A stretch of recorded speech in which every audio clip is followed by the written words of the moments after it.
बिस्मिल्लाहिर्रहमानिर्रहीम यानी शुरू करता हूँ उस खुदा का नाम लेकर जो बड़ा मेहरबान है, निहायत रहम वाला है।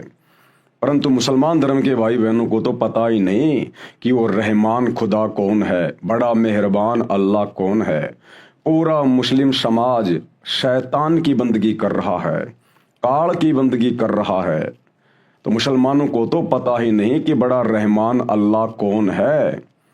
और वैसे भी मुसलमान भाई तो अपने सदग्रंथों को ढंग से ना पढ़ पाने के कारण, ना समझ पाने के कारण उलेमाओं ने, मुल्लाओं ने, काजियों ने पूरे मुस्लिम समाज में एक ही भ्रमणा फैला रखी है कि अल्लाह निराकार है, अल्लाह दिखाई नहीं देता, अल्लाह बेचून है, अल्लाह धरती पे नहीं आता, अल्लाह कभी इंसान रूप में नहीं आता। फिर वो अल्लाह कहाँ हुआ जो ना दिखाई दे, ना कभी धरती पे आता है, ना जिसका कोई आकार है, ना रंग है, ना रूप है। तो फिर ये कौन कह रहा है कि वो अल्लाह है? फिर ये कैसे साबित करोगे कि वो अल्लाह है? इसलिए पूरा मुसलमान समाज जिसे वर्तमान में अपना अल्लाह मान के, खुदा मान के बंदगी कर रहा है, वो असल में शैतान है। शैतान जिसने 1400 साल पहले जिब्राइल फरिश्ते के माध्यम से हजरत मोहम्मद के ऊपर कुरान शरीफ नाजिल की थी। तो मुसलमान भाइयों को तो पता ही नहीं अल्लाह कौन है। अल्लाह की जानकारी भी अब दी जाएगी आपको। अल्लाह की जानकारी स्वयं अल्लाह कबीर ने दरवेश रूप में, संत रूप में, सतगुरु रामपाल जी के रूप में प्रकट होकर स्वयं ही दी है, क्योंकि अल्लाह की जानकारी अल्लाह के सिवा कोई दूसरा सृष्टि में नहीं दे सकता। तो उसी अल्लाह के नाम से शुरू करते हैं, उसके जयकारे के नाम से आज का वीडियो। बिस्मिल्लाहिर्रहमानिर्रहीम। परमपिता परमेश्वर, सारी सृष्टि के रचनहार, कुल मालिक, असंख्य ब्रह्मांडों के स्वामी, जगत गुरु, तीनों लोकों में प्रवेश करके सबका भरण पोषण करने वाले राजाधिराज, आत्माधार, नाथों के नाथ, देवों के देव महादेव, सर्वेश्वर, महेश्वर, मृत्युंजय, अजरो अमर, आदि अनादि, सनातनी प्रभु, जगत पिता जगदीश्वर, श्री श्री 1008 की उपाधि के वास्तविक अधिकारी, अकाल मूर्त, शब्द स्वरूपी राम वासुदेव, सर्वगतम ब्रह्म, परम पूज्य, प्रथम पूज्य, परम संत, परम पुरुष, परम धनी, परम दयालु, सत्य कबीर, हक्का कबीर, अल्लाहु कबीर, अल्लाहु अकबर, बाखबर, अल्लाह ताला, जगत के तारणहार, जगत के मुक्तिदाता, जगत के जगन्नाथ, हारे के सहारे, हिंदुओं के राम, मुसलमानों के अल्लाह, सिखों के वाहिगुरु, ईसाइयों के मसीह, दया के सागर दयानिधि, करुणा के सागर करुणानिधि, स्वयंभू परिभू, संकट मोचन, कष्ट हरण, मंगल करण, दुख भंजन, अविगत कबीर, निर्विकार निर्विषम परमात्मा, अलय अलेख सतगुरु, आदि अनादि सतगुरु, असली मर्यादा पुरुषोत्तम, असली राम, असली कृष्ण, असली घनश्याम, असली मुरारी, राजाओं के राजा, महाराजाओं के महाराजा, शहंशाहों के शहंशाह, सम्राटों के सम्राट, भगवानों के भगवान, अल्लाहों के अल्लाह, प्रभुओं के प्रभु, मसीहाओं के मसीह, सच्चे वाहिगुरु, बाबाओं के बाबा, पीरों के पीर, सेठों के सेठ, जगत सेठ, सावड़सा सेठ, सर्वगुण संपन्न, अनंत कोटि कलाओं के स्वामी, अनंत कोटि ब्रह्मांडों के नायक, योगियों में महायोगी, ध्यानियों में महाध्यानी, सिद्धों में परम सिद्ध, ज्ञानियों में तत्व ज्ञानी, ब्रह्म ज्ञानी, महाज्ञानी, परम ज्ञानी, सर्वश्रेष्ठ ज्ञानी, विज्ञानी, युवा कबीर, समरथ कबीर, असमवाद, अमित ओझा, सच्चे रहनुमा, करीम अल्लाह, सुभान अल्लाह, दुनिया के अंतिम पैगंबर, 8 सितंबर 1951 से गांव धनाना, जिला सोनीपत, हरियाणा, भारतवर्ष की पावन भूमि पे प्रकट रियल कल की भगवान श्री नारायण साकार हरि, श्री बाबा साहेब, नूर अनंत परमात्मा, सच्चे दरवेश, सच्चे मसीहा, संत श्रोमणी सतगुरु रामपाल जी परमेश्वर जी के चरण कमल में लाइव वीडियो देख रहे आप और हम सभी भाई बहनों का अनंत कोटि दंडवत प्रणाम। भाई और बहनों, ये पवित्र पुस्तक जो आपकी आंखों के सामने है, मुसलमान नहीं समझे ज्ञान कुरान, ये कोई सामान्य पुस्तक नहीं है, कोई छोटी मोटी पुस्तक नहीं है। ये रियल आसमानी होली बुक है, जिसको स्वयं अल्लाह कबीर ने धरती पे प्रकट होकर अपने मुसलमान बच्चों को जगाने के लिए लिखा है, ताकि ये संदेशा उनके मुस्लिम बच्चों तक जाए और वे अपने परम पिता परमेश्वर अल्लाह कबीर को, जो वर्तमान में दरवेश बनकर, साधु बनकर, मुर्शिद बनकर, बाखबर बनकर, तत्वदर्शी संत बनकर धरती पर प्रकट हैं, और अपना आत्म कल्याण करवाएं और काल के षड्यंत्र से बाहर निकले। इस पवित्र पुस्तक पर अभी तक 8 वीडियो बन चुके हैं। आज ये 9 नंबर का वीडियो है। यदि आप पहली बार ये वीडियो देख रहे हैं तो आपसे प्रार्थना करूंगा आप जी शुरुआत से वीडियो देखना शुरू करें, तभी आपको ये पूरा माजरा समझ में आएगा और आप जी शैतान के भयंकर षड्यंत्र को समझ पाएंगे। तो पिछले वीडियो में गुरुदेव भगवान ने मुसलमान धर्म के जो उलेमा हैं, विद्वान हैं, मुल्ला मौलवी हैं, काजी हैं, उनकी बहुत सारी गलत धारणाओं का परमाणु के साथ में खंडन किया। मुसलमान धर्म के उलेमाओं का कहना है कि कुरान शरीफ में, कुरान मजीद में, तौरात में, जबूर में, इंजल में यह कहीं नहीं लिखा हुआ है कि जन्म और मृत्यु बारंबार होती है। उन लोगों का मानना है कि सिर्फ एक बार ये जन्म मिला है और जितने भी हमारे मुसलमान धर्म के व्यक्ति हैं, हमारे नबी हजरत आदम से लेकर और जब तक वो कयामत का दिन नहीं आता है जो खरबों वर्ष बाद आएगा, तब तक जितने भी मुस्लिम हैं वो सब कब्रों में दफनाए जाएंगे और कयामत के दिन उनको कब्रों से बाहर निकाला जाएगा। और जैसे जिसने कर्म किए हैं, अच्छे कर्म किए हैं तो वो जन्नत में जाएगा, सुख भोगेगा, और जिसने बुरे कर्म किए हैं वो जहन्नुम में जाएगा, दुख उठाएगा। और बाकी नीचे की सारी जो पृथ्वी है, चांद, सूरज, आकाश, तारे, सितारे, ये पूरी कायनात समाप्त कर दी जाएगी। केवल जहन्नुम अर्थात नरक बचेगा, जहां पर बुरे कर्म करने वाले मुसलमानों को सजा दी जाएगी, और दूसरा जन्नत बचेगी, जहां पर अच्छे कर्म करने वाले मुसलमानों को सदा सदा के लिए सुख भोगने के लिए वहां बैठाया जाएगा। और अल्लाह जिस 7वें आसमान पर रहता है बस वो बचेगा, बाकी सब नष्ट हो जाएगा। तो मुसलमान धर्म के उलेमाओं की इन गलत और मिथ्या धारणाओं को, जो कि उनका अपना मनमुखी आचरण है, उनकी अपनी मनमुखी बातें हैं, मुसलमान धर्म की पुस्तकों में ऐसा कहीं नहीं लिखा हुआ है। इन सब बातों का सतगुरु रामपाल जी ने पिछले वीडियो में आप जी ने देखा किस प्रकार से मुस्लिम धर्म की पवित्र पुस्तकों से आयतें दिखा दिखा के खंडन किया है और समझा दिया कि 21 ब्रह्मांड में सभी जीव मनुष्य शरीरधारी, उनका बारंबार जन्म होगा और उनकी मृत्यु होगी, क्योंकि इस काल को, इस शैतान को प्रतिदिन 1 लाख स्त्री पुरुष इसको खाने का आदेश मिला हुआ है। तो इसने यहाँ पर ब्रह्मा जी के माध्यम से जीवों की उत्पत्ति करवानी है, विष्णु जी के माध्यम से पालन पोषण, उनको आपस में मोह ममता में जकड़ के रखना होता है, और तमोगुण शंकर जी के माध्यम से अंत में उनका सर्वनाश करवा दिया जाता है, मृत्यु करवा दी जाती है किसी भी बहाने। तो ये शैतान का भयंकर षड्यंत्र है, जिसका पर्दाफाश सतगुरु रामपाल जी ने मुसलमान धर्म की पवित्र पुस्तकों से ही कर दिया है। सिर्फ आपको देखकर समझने की आवश्यकता है। अब ये परले क्या होती है, मुसलमान जिसको कयामत कहते हैं, असल में मुसलमान धर्म के लोग तो ये भी नहीं जानते वास्तव में कयामत होती क्या है, परले क्या होती है। ये बहुत प्रकार की होती हैं, परले होती हैं, परले भी कई प्रकार की होती हैं, उसके बाद महापरले होती है, महापरले भी कई प्रकार की होती है, उसके बाद दिव्य महापरले होती है, और दिव्य महापरले भी कई होती हैं। तो मुसलमान धर्म के लोग तो ढंग से परले यानी कयामत के विषय में भी नहीं जानते। और अब आप जी इस पवित्र पुस्तक मुसलमान नहीं समझे ज्ञान कुरान, इसके अंदर अल्लाहु कबीर सतगुरु रामपाल जी के कर कमल से इन कयामतों के विषय में लिखा हुआ लेख जो पढ़ने जा रहे हैं, ये लेख इस पूरी कायनात में, पूरी सृष्टि में सिवाय सतगुरु रामपाल जी के, इस अल्लाहु कबीर के दूसरा कोई नहीं जान सकता। क्योंकि सूरत फुरकानी 25 आयत नंबर 52 से 59 में मुसलमान धर्म के भाई बहन जिसे अपना खुदा मानते हैं, अल्लाह मानते हैं, वो असल में शैतान है, जो हजरत मोहम्मद के ऊपर आयतें नाजिल करते हुए कह रहा है आयत नंबर 59 में कि ए पैगंबर, जिस अल्लाह ने जो तुझे जिंदा रूप में मिला था, चैतन्य रूप में मिला था काबा में, उस जिंदा पे भरोसा रख, वो कभी मरने वाला नहीं है। और जिस अल्लाह ने 6 दिन में पूरी कायनात को रचा, आसमान और जमीन के दरमियान जो भी कुछ था उसको बनाया, और 7वें दिन तख्त पे जा बैठा, उसकी जानकारी किसी बाखबर से जा पूछो। यानी उस सुप्रीम अल्लाह के बारे में मुसलमान धर्म के डुप्लीकेट अल्लाह इस शैतान को भी ज्ञान नहीं है, और कह दिया कि उसकी खबर तो किसी बाखबर से जा पूछो, किसी इल्म वाले से, जानने वाले से पूछो। तो भाई वो बाखबर, वो इल्म वाला अल्लाह कबीर स्वयं धरती पर सतगुरु रामपाल जी के रूप में प्रकट है। आप और हम सभी भटकी हुई आत्माओं को शैतान के षड्यंत्र से छुड़वाकर अपने सातवें आसमान सतलोक में ले जाने के लिए आया है। अब वे इस पुस्तक में लिख रहे हैं कि मुसलमान धर्म के लोग तो कयामत के विषय में भी नहीं जानते। कयामत होती क्या है? कयामत से ऊपर तो कई कयामत हैं जिनको परले कहा जाता है, महापरले, दिव्य महापरले। तो देखिए वो क्या होती हैं, किस प्रकार से होती हैं।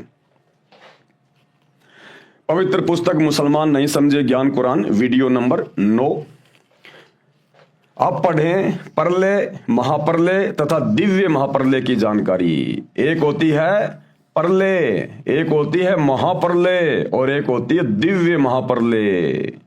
जब ये दिव्य महापरले होती है उस समय ये तुम्हारा डुप्लीकेट खुदा, डुप्लीकेट अल्लाह, शैतान भी खुदा के द्वारा, सुप्रीम गॉड अल्लाह कबीर के द्वारा नष्ट कर दिया जाता है और इसके पूरे के पूरे ब्रह्मांड भी समाप्त कर दिए जाते हैं। फिर से वो परमात्मा रिकंस्ट्रक्शन करता है, फिर से नई सृष्टि इसको रच के देता है और फिर से उसी प्रकार जीव की उत्पत्तियां शुरू हो जाती है, नर और नारी करके।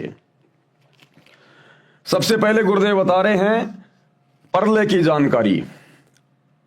परले का अर्थ होता है विनाश। ये दो प्रकार की होती है, आंशिक परले और दूसरी महापरले। एक होती है आंशिक परले, एक महापरले। अब ये आंशिक परले क्या है? देखो भाई और बहनों, हमने ज्यादा दिमाग पचाने की जरूरत नहीं है इसके अंदर, क्योंकि हमारी मुक्ति होगी। हमारे गुरुदेव भगवान ने, अल्लाह कबीर ने हमें जो भक्ति दे दी है, जो शत भक्ति मंत्र हमारे को दे दिए हैं, जो पांचों यज्ञ हमें दे दी हैं, जिससे शैतान से हमारा छुटकारा होगा और हम अपने अल्लाह कबीर परमेश्वर के पास में जाएंगे। लेकिन ये जानकारी इसलिए दी जा रही है कि इस काल ने, शैतान ने, डुप्लीकेट खुदा ने हर धर्म के अंदर अपने झूठे प्रचारक भेज रखे हैं। मुसलमान धर्म में जिनको मुल्ला मौलवी और काजी कहा जाता है, उलेमा कहा जाता है। हिंदू धर्म में जिनको संत, महंत, आचार्य, शंकराचार्य, महामंडलेश्वर कहा जाता है। ये सब के सब काल के एजेंट हैं, इस शैतान के एजेंट हैं और इनका केवल एक ही काम है कि इन भोली भाली अल्लाह कबीर की आत्माओं को धर्म और आदि अधूरी भक्ति के आधार से फंसा के रखना और काल का भोजन तैयार करवाना। तो परमेश्वर उन लोगों की जानकारी के लिए कि नालायकों, परले क्या होती है, महापरले क्या होती है, कब तुम्हारा डुप्लीकेट खुदा शैतान भी नष्ट होता है, ये सारी जानकारी यहां पृथ्वी पर किसी को नहीं है। तो कोई ये ना समझे कि सतगुरु रामपाल जी कोई ऐसे वैसे संत हैं, इनको जानकारी नहीं होगी।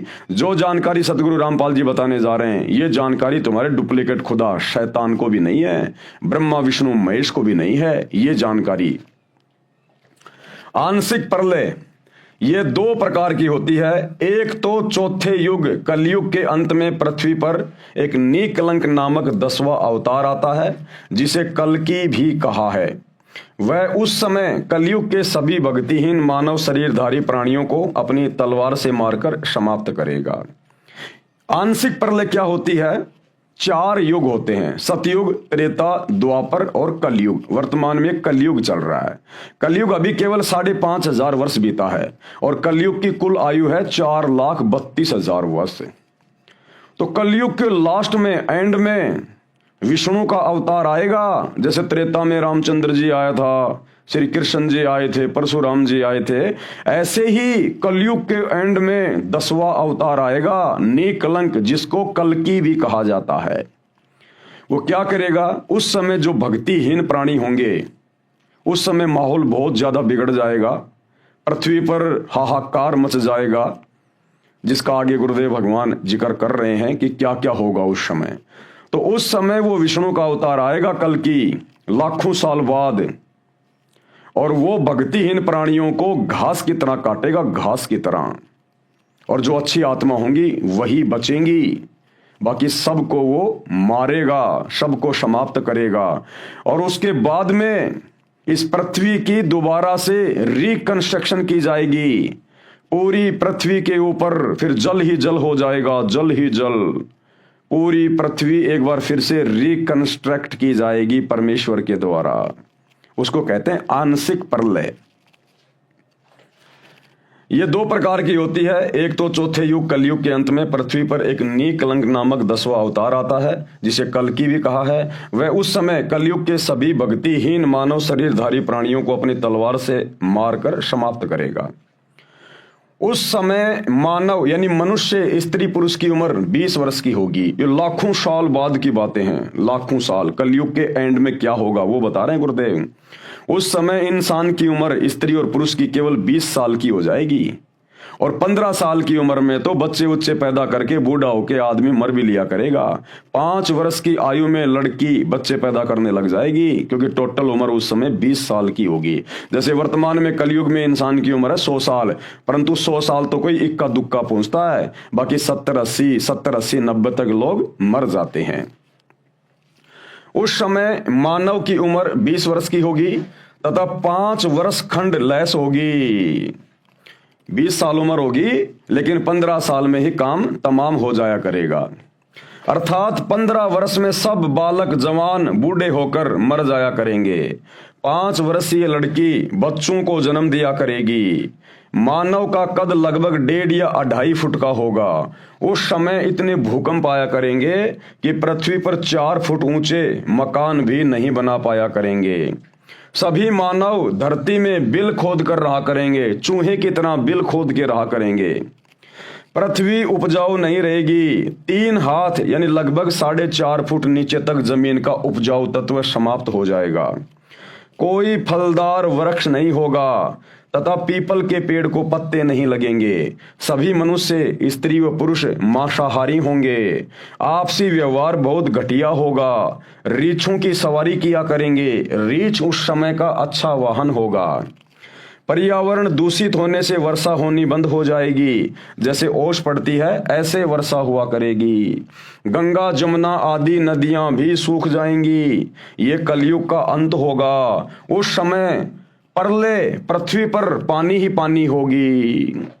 यह है आंशिक प्रलय। उस समय पूरी पृथ्वी के ऊपर सैकड़ों फुट पानी हो जाएगा, सैकड़ों फुट पानी। और दोबारा से पृथ्वी का जो उपजाऊ जो तत्व है, जो 4.5 फुट नीचे तक चला जाएगा। आप देख लो आज किस प्रकार से यूरिया डाला जा रहा है, किस प्रकार से पेस्टिसाइड्स का यूज किया जा रहा है, केमिकल का यूज हो रहा है। फैक्ट्रियों में किस प्रकार से केमिकल उत्पन्न होता है, कहां कहां यूज हो रहा है। तो पृथ्वी का उपजाऊपन भी नष्ट हो जाएगा 4.5 फुट तक। तो उस समय फसल तो पैदा होगी नहीं, इसलिए सब लोग मांसाहारी होंगे, मांस खाया करेंगे। और 1.5 से 2.5 फुट की इंसान की हाइट हो जाएगी। और इतने भूकंप आएंगे उस समय, क्योंकि भाई और बहनों ये जो सृष्टि है काल की, ये पाप और पुण्य के आधार से चलती है। लेकिन लोग इन बातों से अनभिज्ञ हैं। देखो, एक इंसान है रोड पे खड़ा होकर भीख मांग रहा है तो वो भी इंसान ही। और एक इंसान देश का प्रधानमंत्री बन के सारी सुख सुविधा भोग रहा है। तो दोनों इंसानों में इतना अंतर क्यों? सिर्फ पाप और पुण्य का, भक्ति का। कबीरा सब जग निर्धना, धनवंता ना कोय, धनवंता सो जानिए जिसके पास राम नाम धन होए। तो जो आज भिखारी बन के रोड पे दिए बाबा 1-1 रुपए के लिए जो सारा दिन धूप में खड़ा रहता है ना, है वो भी इंसान ही। लेकिन वर्तमान में उसके पास में भक्ति नहीं है, उसके पास में पुण्य नहीं है, केवल उसके पाप कर्म बचे हुए हैं। कभी किसी मानव जन्म में उसने पहले दान पुण्य नहीं किया, भक्ति नहीं करी। आत्मा चार्ज होती है भक्ति से, भक्ति से चार्ज होती है, भक्ति से बनते हैं पुण्य। तो वो उसने किसी मनुष्य जन्म में किए नहीं, अब की बार उसके हाथ कुछ लगा नहीं। भिखारी बन के सारा दिन रोड पे दिए बाबा, कोई 1 रुपया दिखाता है, कोई 2 रुपया दिखाता है। और दूसरा व्यक्ति देश का राजा बन के, मंत्री, प्रधानमंत्री, राष्ट्रपति बन के, बड़ा बड़ा उद्योगपति बन के ऐशो आराम कर रहा है। क्यों? क्योंकि जब कभी उसका पहले मनुष्य जन्म था, उसने भक्ति भी की, उसने दान पुण्य भी किया, संतों के सत्संग भी सुने और उनकी शरण में भी था, जिस कारण से उसकी बैटरी चार्ज है। उसके पास में भक्ति धन है, उसके पास में पुण्य है, और उन्हीं पुण्यों की बदौलत आज वो अच्छी पोस्ट पे है। तो कलयुग के एंड में भक्ति कोई करेगा नहीं, भक्ति यहां रहेगी नहीं, और माहौल इतना भयंकर तरीके से बिगड़ जाएगा कि आपस में व्यवहार भी एक दूसरे के प्रति अच्छा नहीं होगा।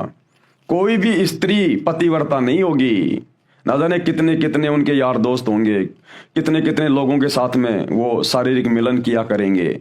कोई पतिव्रता नहीं रहेगा, ना स्त्री ना पुरुष, और फसल उपजेगी नहीं, क्योंकि पाप के कारण धरती पे अनाज भी उत्पन्न होगा नहीं। उनको कठिनाइयां भोगनी पड़ेंगी, वो कष्ट भोगने पड़ेंगे उनको, जिस कारण से मांस खाया करेंगे, मांस सब मांसाहारी हो जाएंगे। और इतने भूकंप आएंगे, इतने भूकंप आएंगे, कोई 4 फुट का मकान बनाकर भी नहीं रह पाएगा, 4 फुट का मकान बनाकर भी। इसलिए जमीन में बिल खोद के रहेंगे। तो वो समय आएगा। इसलिए ये परमात्मा अल्लाह कबीर सतगुरु रामपाल जी धरती पे आए हुए हैं कि ए आत्माओं, आने वाले समय में अगर तुम वर्तमान में पार नहीं हुए तो तुम्हें कैसे कैसे कष्ट भोगने पड़ेंगे, तुम्हें कैसी कैसी समस्याओं का सामना करना पड़ेगा, तुम्हारा जीना दूभर हो जाएगा, फिर तुम्हें कोई मौका नहीं मिलेगा भक्ति करने का उस समय। इसलिए मान जाओ, सुधर जाओ, सत्संग सुन लो, सबकी जेब में मोबाइल हैं, अपने अल्लाह कबीर परमपिता परमेश्वर की पहचान कर लो, शैतान के लोक से निकल चलो। उस समय प्रलय यानी पृथ्वी पर पानी पानी होगा, प्रलय होगी, एकदम इतनी वर्षा होगी कि सारी पृथ्वी पर सैकड़ों फुट पानी हो जाएगा। अति ऊंचे स्थानों पर कुछ मानव शेष रहेंगे, यानी जो कुछ भी व्यक्ति बचेंगे ना, वो धार्मिक होंगे, वो निकलंक, वो कल्कि विष्णु का अवतार केवल उन्हीं को छोड़ेगा जो धार्मिक व्यक्ति होंगे, जिनके पास में थोड़ी बहुत भक्ति कमाई होगी। फिर वो क्या करेंगे, जब पृथ्वी पर सैकड़ों फुट पानी हो जाएगा ना, वो ऊंचे स्थानों पे चले जाएंगे, पहाड़ों पे चले जाएंगे। फिर जमीन पर जो सैकड़ों फुट पानी हो जाएगा, धीरे धीरे वो पानी जमीन के अंदर जाएगा और जमीन के अंदर से जो केमिकल है उसको बाहर निकालेगा, और फिर सूर्य की गर्मी से वो केमिकल सूखेगा, वो पानी सूखेगा। फिर पूरी पृथ्वी पर वन ही वन होंगे, पेड़ ही पेड़ होंगे, जिस कारण से फिर से पृथ्वी उपजाऊ बनेगी, बढ़िया वातावरण होगा। पानी सैकड़ों वर्षों में सूखेगा, फिर सारी पृथ्वी पर जंगल उग जाएगा, पृथ्वी फिर से उपजाऊ हो जाएगी। जंगल यानी पेड़ों की अधिकता से पर्यावरण फिर शुद्ध हो जाएगा। कुछ व्यक्ति जो भक्ति युक्त होंगे ऊंचे स्थानों पर बचे रह जाएंगे, उनके संतान होगी वह बहुत ऊंचे कद की होंगी। यानी जो व्यक्ति अंत में जो 1.5 फुट के 2-2 फुट के जो बचेंगे, जो पहाड़ों के ऊपर रहा करेंगे, फिर उसके बाद उनके जो संतान हुआ करेगी वो बढ़िया वातावरण होने से पृथ्वी पर जंगल ही जंगल हो जाएंगे, पृथ्वी का उपजाऊपन फिर से ठीक हो जाएगा। तो उन छोटे छोटे इंसानों को जो बच्चे पैदा होंगे वो उनसे डबल डबल हुआ करेंगे, फिर उसके बच्चे पैदा होंगे वो उससे डबल होंगे। इस प्रकार सैकड़ों फुट की हाइट सतयुग में हो जाती है, फिर वो दोबारा से सतयुग शुरू हो जाएगा।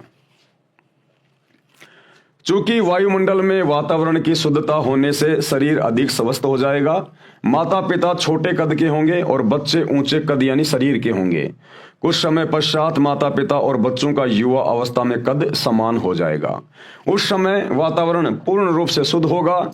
इस प्रकार यह सतयुग का प्रारंभ होगा और फिर सतयुग का प्रारंभ हो जाएगा। यह पृथ्वी पर आंशिक प्रलय ज्योति निरंजन यानी काल, ये शैतान के द्वारा की जाती है।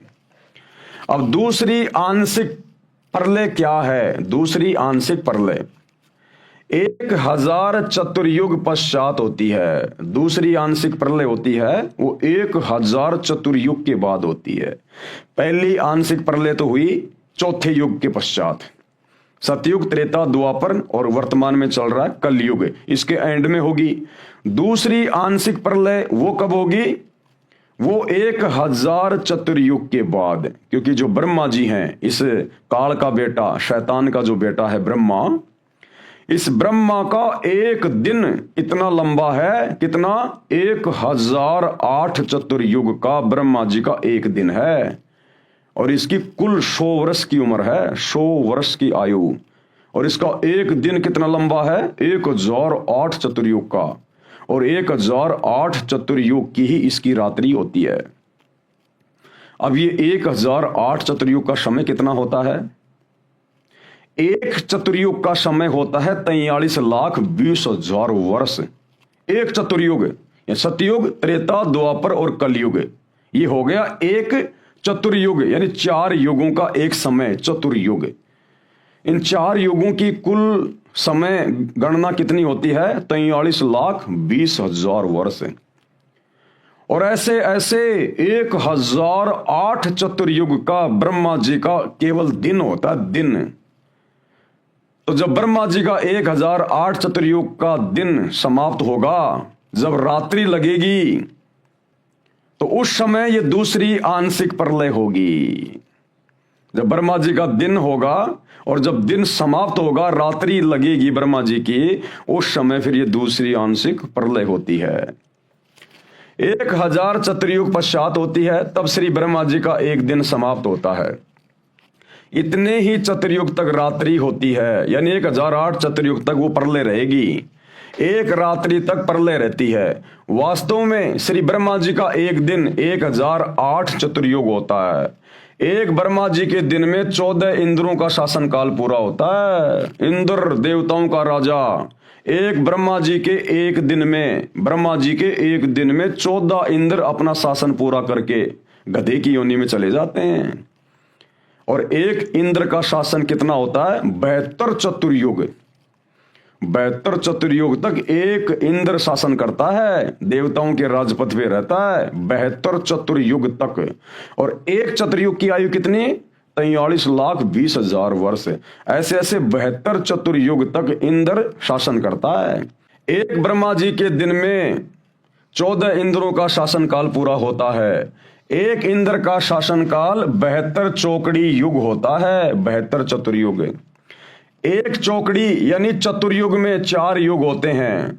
सतयुग, सतयुग की कुल उम्र होती है 17,28,000 वर्ष का होता है। दूसरा त्रेता युग जो 12,96,000 वर्षों का होता है। तीसरा द्वापर युग जो 8,64,000 वर्षों का होता है। और चौथा कलयुग जो 4,32,000 वर्षों का होता है। चारों युगों के कुल 43,20,000 वर्ष हैं। गणना करने के लिए आसानी रहे इसलिए चतुर्युग से गणना की जाती है। ब्रह्मा का एक दिन 1008 चतुर्युग का होता है, इसको सीधा 1000 चतुर्युग गिनते हैं। जब ब्रह्मा का दिन समाप्त होता है, यानी 1000 चतुर्युग का समय जब समाप्त होता है, तो पृथ्वी, पाताल व स्वर्ग, इंद्र लोक के सभी प्राणी नाश को प्राप्त होते हैं, वो नष्ट हो जाते हैं। प्रलय में विनाश हुए प्राणी ब्रह्म अर्थात काल जो ब्रह्मलोक में रहता है, ये शैतान तथा व्यक्त रूप से किसी को दर्शन नहीं देता, जिसे अव्यक्त मान लिया गया है, निराकार मान लिया गया है, उस अव्यक्त ब्रह्म यानी काल के लोक में अचेत करके गुप्त डाल दिए जाते हैं। जब ब्रह्मा जी का एक दिन पूरा होता है, रात्रि शुरू होती है, तो ये दूसरी आंशिक जो प्रलय है वो आती है। और जब वो प्रलय आती है तो ये पाताल लोक, स्वर्ग लोक और ये देवताओं के राजा इंद्र का लोक, ये और ये पृथ्वी लोक, ये सब नष्ट हो जाएंगे। नष्ट होने का मतलब जीव नष्ट हो जाएंगे। और सभी जीवों को कहां रखा जाएगा? सभी जीवों को, ये जो ब्रह्म है, जो काल है, शैतान जो किसी के सामने आता नहीं, प्रकट नहीं होता, गुप्त रहता है, अव्यक्त रहता है, सभी जीवों को उसके ब्रह्मलोक में रख दिया जाएगा। जिसे अव्यक्त मान लिया गया है, उस अव्यक्त ब्रह्म यानी काल के लोक में अचेत करके गुप्त डाल दिए जाते हैं। फिर 1000 चतुर्युग, वैसे तो वास्तव में 1008 चतुर्युग की होती है, लेकिन सीधे सीधे 1000 चतुर्युग से काउंटिंग की जा रही है। फिर 1000 चतुर्युग की ब्रह्मा की रात्रि समाप्त होने पर इन तीनों लोकों, पाताल लोक, पृथ्वी लोक, स्वर्ग लोक में उत्पत्ति क्रम प्रारंभ हो जाएगा। फिर से यहां पर जीवों की उत्पत्ति शुरू होती है। उस समय ब्रह्मा, विष्णु, शिव लोक के प्राणी और ब्रह्मलोक यानी महास्वर्ग के प्राणी बचे रहते हैं। यह दूसरी प्रकार की आंशिक प्रलय हुई। अब है महाप्रलय। महाप्रलय भी कई प्रकार की होती हैं, यह 3 प्रकार की होती है। अब भाइयों और बहनों, ये बातें इस पूरी कायनात में सतगुरु रामपाल जी के अलावा ना तो आज से पहले किसी ने बताई और ना आगे कोई बता पाएगा। ये स्वयं अल्लाह कबीर है जो सृष्टि को रचता है और इसको नष्ट करवाता है, इनके अलावा कोई नहीं जान सकता। महाप्रलय ये 3 प्रकार की होती है। प्रथम महाप्रलय क्या है? यह काल ज्योति निरंजन महाकल्प के अंत में करता है। महाकल्प क्या होता है? जब एक ब्रह्मा अपनी 100 साल की उम्र पूरी करके मर जाता है, उसको कहते हैं एक महाकल्प। यह काल ज्योति निरंजन अर्थात शैतान महाकल्प के अंत में करता है, यानी ब्रह्मा जी के मरने के बाद करता है। जिस समय ब्रह्मा जी की मृत्यु होती है, ब्रह्मा जी की आयु, ब्रह्मा की रात्रि 1000 चतुर्युग की होती है तथा इतना ही दिन होता है। 30 दिन रात्रि का एक महीना, 12 महीनों का एक वर्ष और 100 वर्ष का एक ब्रह्मा का जीवन, यह एक महाकल्प कहलाता है। दूसरी महाप्रलय क्या है? 7 ब्रह्मा जी की मृत्यु के बाद एक विष्णु जी की मृत्यु होती है। अब आपको यह पता चल गया ब्रह्मा जी की कितनी आयु है, कितनी लंबी उम्र है। जब ऐसे ऐसे 7 ब्रह्मा जी अपनी आयु पूरी करके मर जाते हैं, तब एक विष्णु जी की मृत्यु होती है। यानी विष्णु जी जो शैतान का पुत्र है, ये तीनों शैतान के पुत्र हैं, काल के, ब्रह्मा विष्णु महेश। यानी विष्णु जी की इतनी लंबी आयु है, जब 7 ब्रह्मा जी अपनी 100 साल की इतनी लंबी उम्र पूरी करके मर जाते हैं, तब एक विष्णु जी मरता है। यानी ब्रह्मा से 7 गुना ज्यादा विष्णु जी की आयु है। और जब ऐसे ऐसे 7 विष्णु मर जाएंगे, तब एक शंकर जी मरता है। यानी शंकर की आयु विष्णु जी से भी 7 गुना ज्यादा है। तो दूसरी जो महाप्रलय होती है वो कैसे होती है? 7 ब्रह्मा जी की मृत्यु के बाद एक विष्णु जी की मृत्यु होती है। 7 विष्णु जी की मृत्यु के उपरांत एक शिव जी की मृत्यु होती है। इसे दिव्य महाकल्प कहते हैं, दिव्य महाकल्प। उसमें ब्रह्मा, विष्णु, शिव सहित इनके लोकों के प्राणी तथा स्वर्गलोक, पाताल लोक और मृत्युलोक आदि में अन्य रचना तथा उनके प्राणी नष्ट हो जाते हैं। उस समय केवल ब्रह्मलोक बसता है, जिसमें ये काल भगवान, ज्योति निरंजन, शैतान तथा दुर्गा 3 रूपों में, महाब्रह्मा रूप में, महासावित्री रूप में और महाविष्णु, महालक्ष्मी और महाशंकर, महादेवी, पार्वती के रूप में 3 लोक बनाकर रहता है। इसी ब्रह्मलोक में एक महास्वर्ग बना है, उसमें चौथी मुक्ति प्राप्त प्राणी रहते हैं, जैसे मार्कंडे, रूमी ऋषि जैसी आत्मा जो चौथी मुक्ति प्राप्त है, जिन्हें ब्रह्मलीन कहा जाता है। वे यहाँ के तीनों लोकों के साधकों की दिव्य दृष्टि की समता से बाहर होते हैं। स्वर्ग, मृत्यु व पाताल लोकों के ऋषि उन्हें देख नहीं पाते, इसलिए ब्रह्मलीन मान लेते हैं, परंतु वे ब्रह्मलोक में बने महास्वर्ग में चले जाते हैं। फिर दिव्य महाकल्प के आरंभ में काल, ये ज्योति निरंजन, शैतान, ये भगवान ब्रह्मलोक से नीचे की सृष्टि फिर से रचता है। काल भगवान अपनी प्रकृति यानी माया आदि भवानी, जो इसकी पत्नी है ये दुर्गा, जिसको प्रकृति भी कहते हैं, माया भी कहते हैं, आदि भवानी भी कहते हैं, महासावित्री, महालक्ष्मी व महादेवी गौरी के साथ रति कर्म से यानी पति पत्नी मिलन से अपने 3 पुत्रों रजगुण ब्रह्मा, सतगुण विष्णु, तमगुण शिव को उत्पन्न करता है। ये काल भगवान उन्हें अपनी शक्ति से अचेत अवस्था में कर देता है। तीनों ब्रह्मा, विष्णु, महेश को अपनी पत्नी दुर्गा से पैदा करके उनको कोमा में रखता है। फिर तीनों को भिन्न भिन्न स्थानों पर, जैसे ब्रह्मा जी को कमल के फूल पर, विष्णु जी को समुद्र में शेषनाग की सैया पर और शिव जी को कैलाश पर्वत पर रखता है।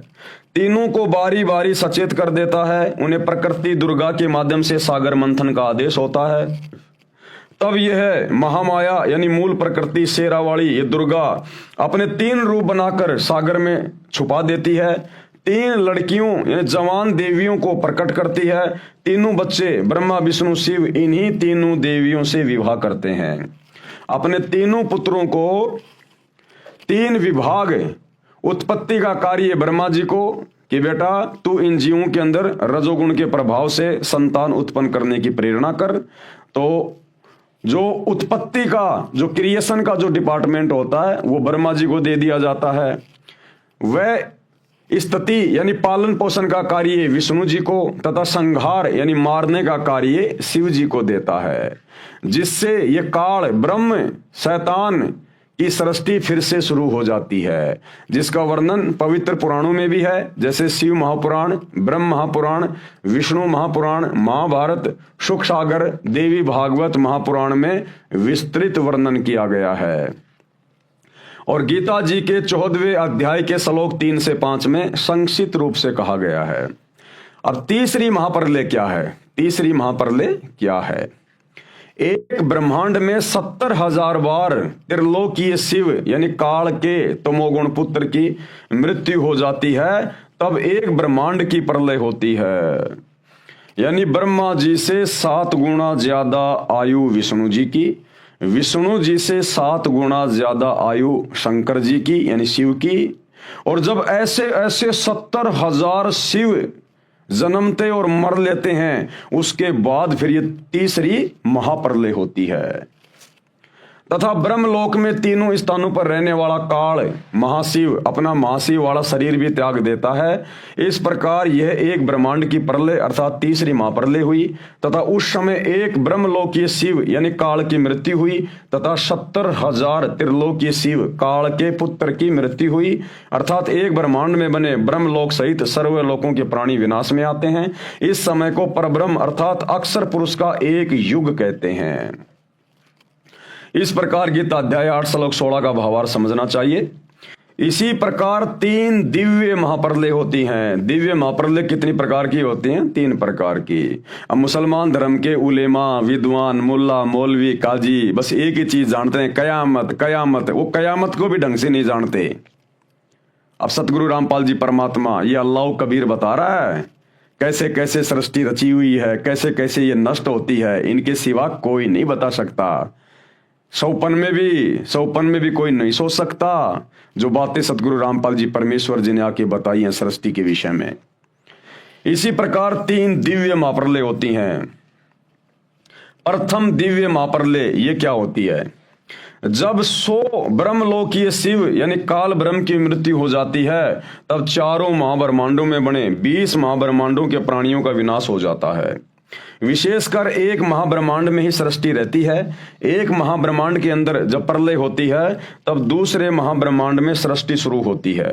अंत में चारों महाब्रह्मांडों के 20 ब्रह्मांडों में प्रलय हो जाती है। तब चारों महाब्रह्मांडों के शुभ कर्मी प्राणियों को, हंस आत्माओं को 21वें ब्रह्मांड में बने नकली सतलोक आदि लोकों में रख देता है ये काल। तथा उसी लोक में निर्मित अन्य 4 गुप्त स्थानों पर अन्य प्राणियों को अचेत करके डाल देता है। तथा तब उसी नकली सतलोक के प्राणियों को खाकर अपनी भूख मिटाता है। तथा जो प्रतिदिन खाए प्राणियों को उसी 21वें ब्रह्मांड में बने 4 गुप्त स्थानों में अचेत करके डालता रहता है। तथा वहां पर भी ज्योति निरंजन यानी एक शैतान अपने 3 रूप महाब्रह्मा, महाविष्णु तथा महाशिव धारण कर लेता है। तथा वहां पर बने शिव रूप में अपनी जन्म मृत्यु की लीला करता रहता है, जिसे समय निश्चित रखता है। तथा 100 बार मृत्यु को प्राप्त होता है। जिस प्रकार परब्रह्म के 100 युग का समय 21वें ब्रह्मांड में पूरा हो जाता है। तत्पश्चात चारों महाब्रह्मांडों के अंदर सृष्टि रचना का कार्य प्रारंभ करता है। जिस एक सृष्टि में 100 ब्रह्मलोकीय शिव यानी काल की आयु अर्थात परब्रह्म के 100 युग तक सृष्टि रहती है। तथा इतना ही समय प्रलय रहती है अर्थात परब्रह्म के 200 युग, क्योंकि परब्रह्म के एक युग में एक ब्रह्मलोकीय शिव अर्थात काल की मृत्यु होती है। उसमें एक दिव्य महाप्रलय जो काल द्वारा की जाती है उसका कर्म पूरा होता है। ये काल अर्थात ब्रह्म प्रथम अव्यक्त कहलाता है। गीता अध्याय 7 श्लोक 24 और 25 में दूसरा अव्यक्त परब्रह्म तथा इसे भी परे तीसरा सनातन अव्यक्त जो पूर्ण ब्रह्म है। गीता अध्याय 8 श्लोक 20 का भाव समझें। अब भाई और बहनों ये बातें दिमाग के ऊपर से निकलेंगी क्योंकि ये बहुत ही गूढ़ ज्ञान है। इस ज्ञान को समझना इतना आसान नहीं है। इस ज्ञान को तो आप जब सतगुरु रामपाल जी की शरण में आ जाओगे और 8-10 साल तक उनके सत्संग सुनोगे ध्यान से, सृष्टि रचना को कई बार समझोगे ध्यान से, तब कहीं जाकर ये बातें थोड़ी थोड़ी हमारे जहन में आएंगी। तो यहां पर ये सारी बातें महाप्रलय की, दिव्य महाप्रलय की, आंशिक प्रलय की, गुरुदेव भगवान केवल मुसलमान धर्म के उन प्रवक्ताओं को, उलेमाओं को, उनको समझाने की दृष्टि से लिख रहे हैं कि तुम तो खाली प्रलय प्रलय प्रलय प्रलय, इससे ज्यादा तुम्हें कुछ नहीं पता। जब इस ज्ञान के अंदर जाओगे तो तुम्हारे दिमाग के तोते उड़ जाएंगे, तोते। शैतान का इतना भयंकर षड्यंत्र है। दूसरी दिव्य महाप्रलय क्या होती है? इस दिव्य महाप्रलय में ये शैतान भी नष्ट हो जाता है। इस उपरोक्त महाप्रलय के 5 बार हो जाने के पश्चात द्वितीय दिव्य महाप्रलय होती है। दूसरी दिव्य महाप्रलय परब्रह्म अविगत पुरुष अक्षर पुरुष करता है।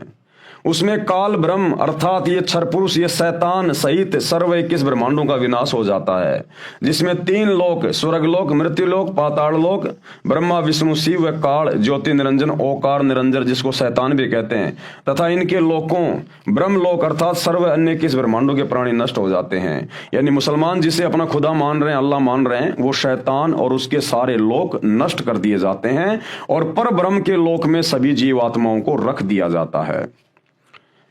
विशेष 7 त्रिलोकीय ब्रह्मा की मृत्यु के बाद एक त्रिलोकीय विष्णु की मृत्यु होती है, यानी 7 ब्रह्मा जी के बाद में एक विष्णु जी की मृत्यु होती है, तथा 7 विष्णु की मृत्यु के बाद एक शिव की मृत्यु होती है। 70,000 शिव की मृत्यु के बाद एक ब्रह्मलोकीय शिव अर्थात काल ब्रह्म की मृत्यु पर ब्रह्म के एक युग के बाद होती है। ऐसे 1000 युग का परब्रह्म यानी अक्षर पुरुष का एक दिन तथा इतनी ही रात्रि होती है। अक्षर पुरुष की रात्रि का समय शुरू होने पर प्रकृति दुर्गा सहित काल ज्योति निरंजन अर्थात परब्रह्म तथा इसके 21 ब्रह्मांडों के प्राणी नष्ट हो जाते हैं, तथा परब्रह्म यानी दूसरा अव्यक्त वो अक्षर पुरुष का 1000 युग का दिन समाप्त होता है। इतनी ही रात्रि व्यतीत होने के उपरांत ब्रह्म को यानी शैतान को फिर पूर्ण ब्रह्म ये कबीर परमात्मा प्रकट करता है। गीता अध्याय 8 श्लोक 17 का भाव ऐसे समझें, परंतु ब्रह्मांडों व महाब्रह्मांडों व इनमें बने लोकों की सीमा यानी गोलाकार दीवार समझो समाप्त नहीं होती। फिर इतने ही समय के बाद ये काल तथा माया प्रकृति देवी को पूर्ण ब्रह्म कौन कबीर परमात्मा अल्लाह कबीर अपने द्वारा पूर्व निर्धारित सृष्टि कर्म के आधार पर पुनः उत्पन्न करता है, तथा सभी प्राणी जो काल के कैदी यानी बंदी हैं उनके कर्म आधार पर शरीरों में सृष्टि कर्म नियम से रचता है तथा लगता है कि परब्रह्म रच रहा है। यहां पर गीता अध्याय 15 का श्लोक 17 याद रखना चाहिए, जिसमें कहा है कि उत्तम प्रभु तो कोई और ही है, उत्तम पुरुष तु अन्य परमात्मा इति उदाहरत है। यानी उत्तम परमात्मा सर्वश्रेष्ठ परमात्मा तो कोई और ही है और वो है अल्लाह कबीर, जो वास्तव में अविनाशी परमेश्वर है, कभी नहीं मरता, वो अकाल है, जो तीनों लोकों में प्रवेश करके सबका धारण पोषण करता है। तथा गीता अध्याय 18 के श्लोक 61 में कहा है कि अंतर्यामी परमेश्वर सभी प्राणियों को यंत्र यानी मशीन के सदृश से कर्म आधार पर घुमाता है तथा प्रत्येक प्राणी के हृदय में स्थित है। गीता के पाठकों को फिर भ्रम होगा कि गीता अध्याय 15 के श्लोक 15 में काल ब्रह्म यानी ये शैतान कहता है कि मैं सभी प्राणियों के हृदय में स्थित हूं तथा सर्व ज्ञान अपोहन व वेदों को प्रदान करने वाला हूं। हृदय कमल में काल भगवान महापार्वती दुर्गा सहित महाशिव रूप में रहता है तथा पूर्ण परमात्मा भी जीव आत्मा के साथ अभेद रूप से रहता है, जैसे वायु रहती है गंध के साथ, दोनों का अभेद संबंध है परंतु कुछ गुणों का अंतर है। गीता अध्याय 2 के श्लोक 17 से 21 में भी विस्तृत विवरण है। इस प्रकार पूर्ण ब्रह्म भी प्रत्येक प्राणी के हृदय में जीव आत्मा के साथ रहता है, जैसे सूर्य दूर स्थान पर होते हुए भी उसकी उष्णता व प्रकाश का प्रभाव प्रत्येक प्राणी से अभेद है तथा जीवात्मा का स्थान भी हृदय में ही है। एक विशेष बात और है, एक महाब्रह्मांड का विनाश परब्रह्म के 100 युग के उपरांत होता है। इतने ही वर्षों तक एक महाब्रह्मांड में प्रलय रहती है। काल अर्थात ब्रह्म ज्योति निरंजन को तो ऐसा जानो जैसे गर्मियों के मौसम में राजस्थान हरियाणा आदि क्षेत्रों में वायु का एक स्तंभ जैसा मिट्टी युक्त वायु आसमान में बहुत ऊंचे तक दिखाई देता है तथा चक्कर लगाता हुआ चलता है, जो अस्थायी होता है, परंतु गंध तो वायु के साथ अभेद रूप में है। इसी प्रकार जीवात्मा तथा परमात्मा का सूक्ष्म संबंध समझें। ऐसे ही सभी प्रलय तथा महाप्रलय के कर्म को पूर्ण परमात्मा सत्य पुरुष कबीर देव अल्लाह कबीर से ही होना निश्चित समझें। 1000 युग जो परब्रह्म की रात्रि है उसके समाप्त होने पर काल ये ज्योति निरंजन शैतान की सृष्टि फिर से सत्य पुरुष कबीर देव अल्लाह कबीर की शब्द शक्ति से बनाए समय के विधान अनुसार प्रारंभ होती है। अक्षर पुरुष यानी परब्रह्म पूर्ण ब्रह्म सत्य पुरुष के आदेश से काल यानी ज्योति निरंजन शैतान व माया यानी ये दुर्गा और इन सभी प्राणियों सहित काल के 21 ब्रह्मांड में भेज देता है तथा पूर्ण ब्रह्म के बनाए विधान अनुसार सर्व ब्रह्मांडों में अन्य रचना प्रभु कबीर जी की कृपा से हो जाती है। माया यानी प्रकृति तथा काल ज्योति निरंजन के सूक्ष्म शरीर पर नूरी शरीर भी पूर्ण परमात्मा ही रचता है तथा शेष उत्पत्ति ब्रह्म अपनी पत्नी दुर्गा प्रकृति के संयोग से करता है। शेष स्थान निरंजन 5 तत्व के आधार से रचता है। फिर काल ये ज्योति निरंजन यानी शैतान इसकी सृष्टि प्रारंभ होती है। इस प्रकार ये परब्रह्म दूसरा अव्यक्त कहलाता है। अब तीसरी दिव्य महाप्रलय, ये तीसरी दिव्य महाप्रलय क्या है? तीसरी दिव्य महाप्रलय, कबीर परमेश्वर अल्लाह कबीर का जो बड़ा बेटा है अचिंत, तो कबीर परमेश्वर के आदेश से उनका बेटा अचिंत तीसरी दिव्य महाप्रलय करता है। और तीसरी दिव्य महाप्रलय में नीचे के जितने भी ब्रह्मांड हैं, इस शैतान के काल के 21 ब्रह्मांड और अक्षर पुरुष के 7 संग ब्रह्मांड, इस सारी रचना को समाप्त कर देता है, नष्ट कर देता है, बिल्कुल खत्म कर देता है।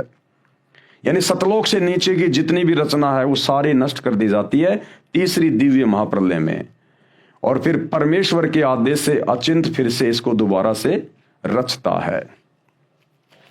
जैसा कि पूर्वोक्त विवरण में पढ़ा कि 70,000 काल यानी शैतान के शिव रूपी पुत्रों की मृत्यु के पश्चात एक ब्रह्म यानी महाशिव की मृत्यु होती है। वह समय पर ब्रह्म का एक युग होता है। इसी के विषय में गीता अध्याय 2 श्लोक 12, अध्याय 4 श्लोक 5 तथा 9 में, अध्याय 10 श्लोक 2 में गीता ज्ञानदाता प्रभु कह रहा है, ये शैतान कहता है कि मेरी भी जन्म मृत्यु होती है, वो इस प्रकार से होती है। बहुत से जन्म हो चुके हैं जिनको देवता लोग ब्रह्मा विष्णु महेश शिव सहित वह महर्षि जन भी नहीं जानते, क्योंकि ये सभी देवी देवता महर्षि जन ये सभी इस शैतान से उत्पन्न होते हैं। ये शैतान सबकी उत्पत्ति करता है, ब्रह्म ये काल। तो ये देवी देवता नहीं जान सकते कि कैसे प्रलय होती है, शैतान कौन है, कैसे उसकी मृत्यु होती है, कैसे उसका जन्म होता है। क्योंकि जिस प्रकार अपने बाप की उत्पत्ति को बेटे नहीं बता सकते, वो तो दादाजी बताएगा। तो ये जो ब्रह्म है, जो काल है, ये ब्रह्मा विष्णु महेश का पिता है। तो ब्रह्मा विष्णु महेश अपने पिता की उत्पत्ति के बारे में नहीं जानते। इस ब्रह्म, इस काल शैतान की उत्पत्ति बताएगा सत्य पुरुष परम अक्षर ब्रह्म कबीर देव अल्लाह कबीर, वो बताएगा।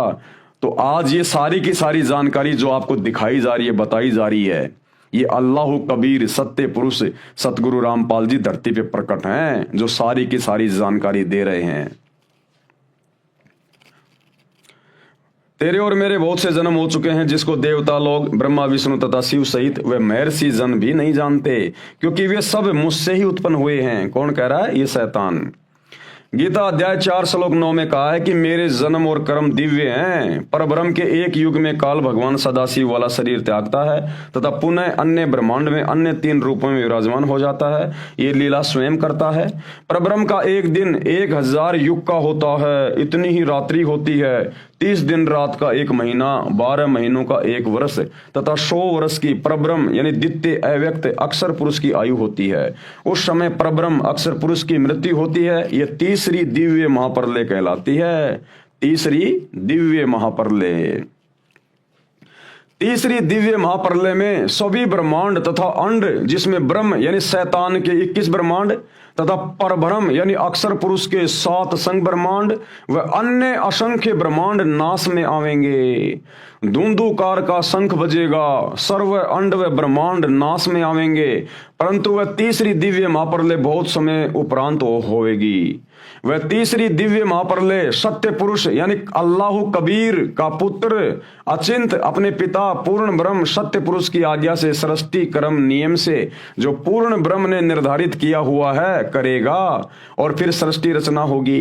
परंतु सतलोक में गए हंस दोबारा जन्म मरण में नहीं आएंगे, परंतु जो आत्माएं वर्तमान में उस अल्लाह कबीर की जो सतगुरु रामपाल जी के रूप में धरती पे प्रकट हैं, जो वर्तमान में इनकी भक्ति करके आजीवन मर्यादा में रह के अपना जन्म मरण का रोग समाप्त करवा लेंगे, सतलोक में बैठा दिए जाएंगे।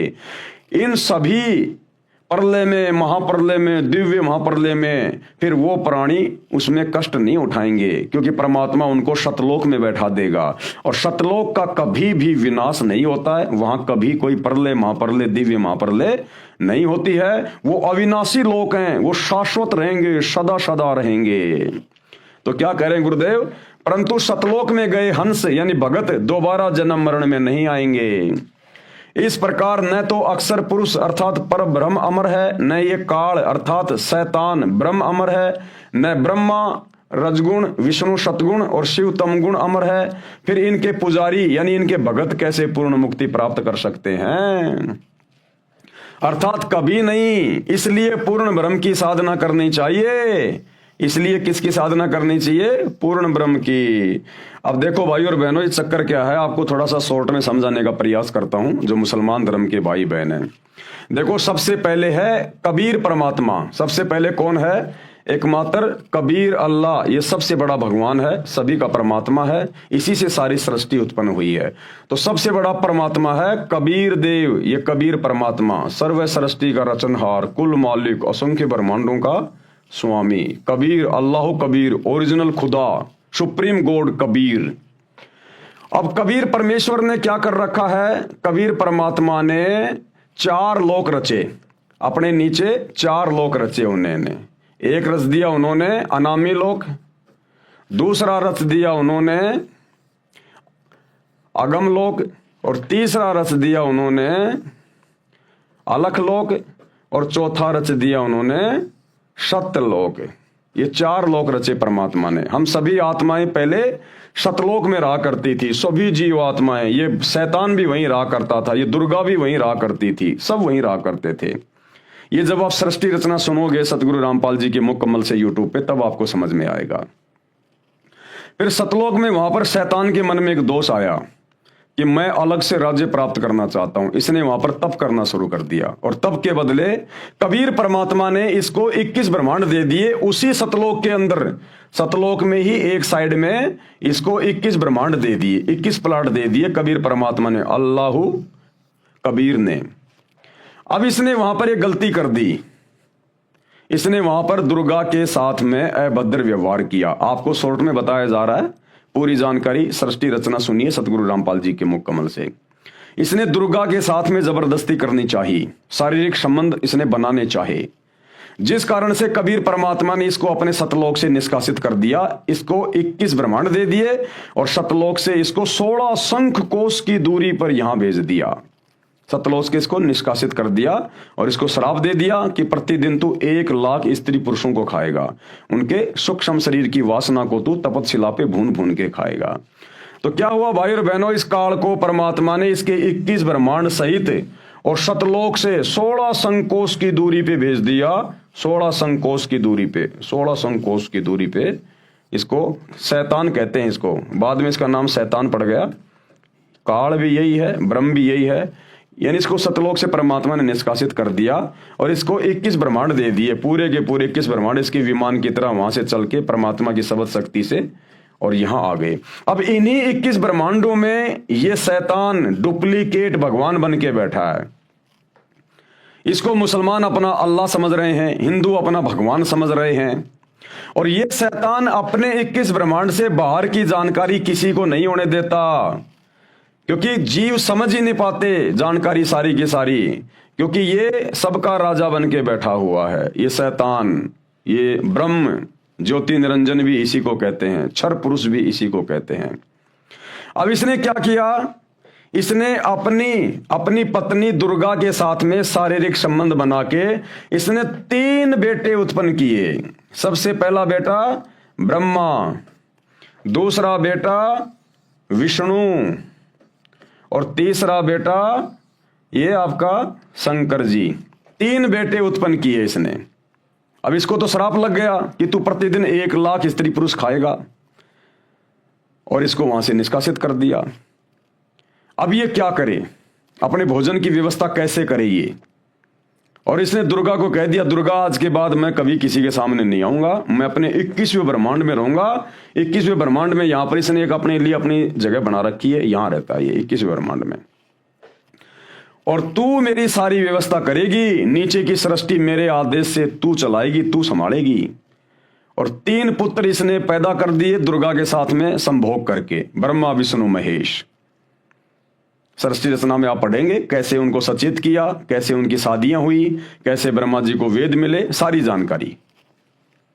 अब भाइयों और बहनों, पूरा का पूरा जो सिस्टम है ये ब्रह्मा विष्णु महेश के माध्यम से चल रहा है। यहां पर ब्रह्मा विष्णु महेश के माध्यम से पूरा सिस्टम चल रहा है। अब इसको जो 21 ब्रह्मांड दिए गए हैं सत्य पुरुष के द्वारा, कबीर परमात्मा के द्वारा, 21 ब्रह्मांड को इसने 5 भागों में डिवाइड कर रखा है। 5 भागों में 5 ब्रह्मांडों का इसने समूह बना रखा है।